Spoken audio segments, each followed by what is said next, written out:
welcome everybody to another video of Film Addicts. This is Chili. And I'm Kent. And tonight we just saw the film True Romance, the 1993. Kind of like it's a Quentin Tarantino screenplay.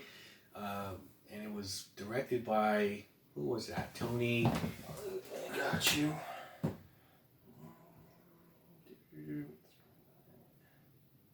Tony Scott. Who also did Top Gun and Spy Game. Yeah, this is an interesting film though. And it's about like a newlywed couple who come across some cocaine, a big bag of cocaine, and of course there's all types of ties to it, whether it's the mob, the feds, and he's trying to just sell it in Hollywood to a big producer, and they all intertwine together a whole slew of characters that are involved, and it's really fast paced. It's a 2-hour movie, but it kind of goes really quick, and there's really it's not sort of like the other kind of Quentin Tarantino films where the dialogue is the main his style, because he wrote the screenplay, but they had the liberty of kind of editing it down and whatnot, and so there are some moments where it does feel like a Quentin film, like when the leader of the mob, played by Christopher Walken, which is a great scene, talks to the main character's father, Clarence's dad, which is played by Dennis Hopper, in a great scene where he wants to know where his son is because they took his coke, and it's just a battle of wits, and it's one of the best scenes in the film, I thought. I give this film, this film was from beginning to end, is great. All the characters are awesome. When you have a cast, like I remember when I saw the Departed trailer, right? And you just saw all those names pop up, right? Yeah. It's like Wahlberg, okay, Nicholson, bam, DiCaprio, bam, right? And then it just continues going on and on. You're like, whoa. Same thing here, right? So Christopher Walken, Brad Pitt. Okay, we even had Samuel Jackson. Yeah, Gary Oldman. Dennis Hopper. Christopher Walken was in that. Slater. Christian Slater. Yep. Patricia Arquette. It was just an ongoing. Oh, even maybe you already mentioned. Chris Penn was in there. The one from The Sopranos. Yeah, the one, the lead guy. Mm-hmm. It was a lot. Frank Gandolfi or something like that. I'd have to double check, yeah, but it was him. We have an all-star cast, and what I really liked about this movie is it is a love story, but with guns a-blazing, non-stop. Like the pacing of it is, although there are little brief interruptions in the killing and all the action-packed scenes that we see, that's what I love about Quentin writing it, because the dialogue it's entertaining enough where you're not bored. There's no filler. It's all killer, right? And totally. What I really liked about this movie is not only is the cast amazing, but all the characters are entertaining. All of them are great, right? Even the buddy who's the actor, right? Michael Rappaport. He doesn't do anything really interesting, but you still enjoy his character because you can kind of feel your own. You can put yourself in his position where it's just like, I'm just some guy, and all this crazy shit's going on around me. You have a massive shootout scene at the end of the movie, which is comical, but emotional at the same time. Yeah. Where you think that the main character, which you even told me originally, we know Quinn, he likes pretty dark, bloody endings. There was an alternate ending in the Blu-ray for Quentin's ending, which is the main character doesn't survive. Christian Slater's Clarence doesn't survive; he dies, and him and Tony Scott were kind of going back and forth on it, and Tony won, and then later on Quentin, after he saw the film, he was like, yeah, he was right, to keep him alive. Val Kilmer's in here, plays Elvis. How do we forget about Val Kilmer? Yeah, he plays a spiritual mentor of Christian Slater, and because he's a big Elvis fan, and I like the things that the Quentin things that the trademarks that you see in the film is him talking about films like the kung fu films, Sonny Chiba, and just when this is the director's cut. It was a little longer. Okay. Because the real film was like an hour and 50 Chili informed me of a fun fact. Also, he popped in Reservoir Dogs, and there's a conversation with Mr. White, and he refers to doing jobs with Alabama, which is the female in this movie she's a call girl, okay, Yeah. but she's only worked, I think, 4 days, and one of her jobs is for Clarence, who I don't know where he works. He was working at a comic book shop for 4 I guess years. he's kind of this loner type guy. People feel bad for him, but he loves to talk. He definitely is eccentric. And his boss hooked it up. Boss hooked it up. He wanted him to get laid, right? So at first, okay, this looks way too good to be true. But then you find out it is almost too good to be true. But they genuinely have a great time together.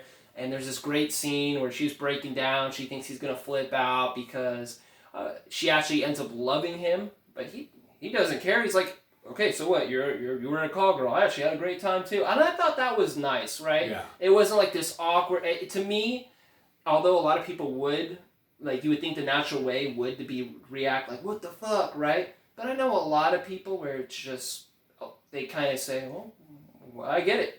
Some people are drug dealers, some people are drug addicts, some people have a long list of things. Well, right? yeah, because you have to take in consideration, like, he's been working there for like 4 years, and so, he goes there to see a movie every year on his birthday. So this was something different that happened in his life. Yeah. So And there was the opening scene with the bar where he's hitting on a girl and he's talking about kung fu movies. He has a little bit of childish interest, and it seems like he can't build a connection, but this girl has the same interest as him, rather, but not the Partridge Family. But it's just, there's just so many things I love about this movie. The Cadillac being as goofy as it is, it's like pink and purple. Purple, yeah. The interrogation scenes. I thought the dad was great. Okay, then there's the infamous scene, which is amazing, where we're talking about Sicilians and their origin. And that was a total Quentin screenplay part. You know what I mean? The dialogue. It was pretty gut wrenching because he didn't know exactly what's going to happen next. What is going to come out of their mouths? Yeah, because he knew he was going to go. So he just kind of threw that out. Gary Oldman too, man. That guy. Can we talk about his range? He could do everything. And this couple, speaking of Gary Oldman, it reminded me what I mentioned to you.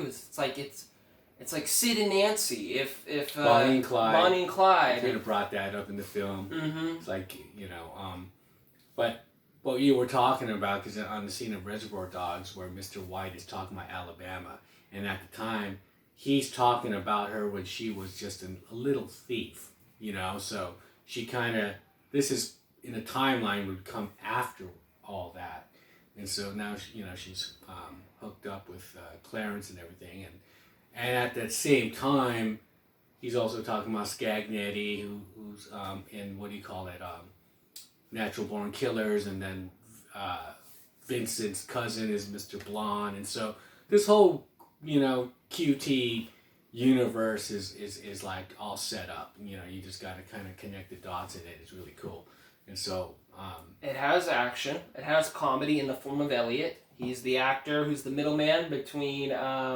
their drug connect in LA, because they run away. They have to get away, right? Because there's this whole thing where they get these drugs. Because she was a call girl. Pimp at the time, Gary Oldman, who thinks he's black, kind of. That was funny. Yeah, kind of funny in the way he handles that. He just kind of says. And he decides he's gonna go over and handle business. And he's such a nerdy character. When you first see that scene, you're thinking to yourself, okay, you haven't seen anything badass that he's done the entire movie. What is he gonna do? But sometimes people are just crazy enough and determined to pull something off, even if they've never done it before. And that's how I feel about this movie. Our characters are just so passionate and crazy in their beliefs. They just do shit that they make it work because they're 100% committed. Like in the interrogations and like the little scenes. We got even Brad Pitt, man. Like his stoner character. That was great. He's just giving up information left and right. Oh, they're at the Beverly Hills. Yeah. Yeah, but it's not like he's just in the middle of it, and he's just kind of just sitting down. It reminds you of the Pulp Fiction scene where they're looking for. He's looking through his medical textbooks because the girl's ODing. Why the fuck you bringing her to my house? Right. If you love scenes like that where it seems like it's natural and the way everyone's reacting, but it's still crazy and you're a part of it, then you'll love this movie. Yeah, because Brad Pitt's character is kind of compartmentalized mentally about what's really going on. And so just like Christopher Walken when he says to Dennis Hopper, he's all, if you're in the dark about about what's going on here, let me give you like, just a little summary of what's going on, and then he's like, oh shit, like he couldn't even believe his son did all this stuff. But, it's just great that you don't, these characters he doesn't have to know what's really going on, and you don't feel bad that Brad Pitt is like just telling where everyone, they're not, who's the bad guy? It's not like Brad Pitt really knows what's going on anyways. Like, why do I have anything to hide? Yeah. He almost thinks it's kind of like comical, yeah.